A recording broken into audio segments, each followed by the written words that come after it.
Buongiorno e ben ritrovati con una nuova edizione del TG Flash di New Sicilia. In apertura 2 detenuti morti in 15 giorni nel carcere di Augusta con il sospetto di overdose. A sollevare il caso i sindacati della polizia penitenziaria che denunciano falle nei controlli e criticità strutturali. La procura di Siracusa intanto ha aperto un'inchiesta per accertare le cause dei decessi e chiarire come eventuale droga possa essere entrata dietro le sbarre.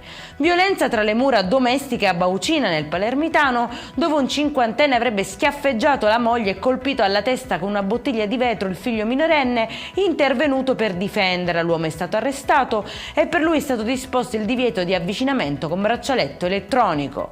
Sequestro da 1,3 milioni di euro a Messina per una presunta truffa finanziaria. Indagati 2 consulenti che avrebbero promesso investimenti sicuri e rendimenti elevati senza autorizzazioni, dirottando i fondi all'estero. Coinvolta anche la moglie di uno degli indagati per presunto occultamento delle provvigioni.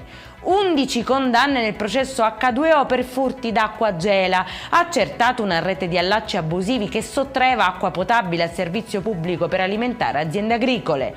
E in chiusura evade dai domiciliari e si presenta dal vicino armato di mannaia. Arrestato un 41enne a Catania che avrebbe minacciato di morte il vicino e tentato poi di aggredire anche gli agenti intervenuti. Bloccato e disarmato dopo una colluttazione, è accusato adesso di evasione e resistenza a pubblico ufficiale. Per questa edizione è tutto, prossimo appuntamento alle 19:30, buona giornata.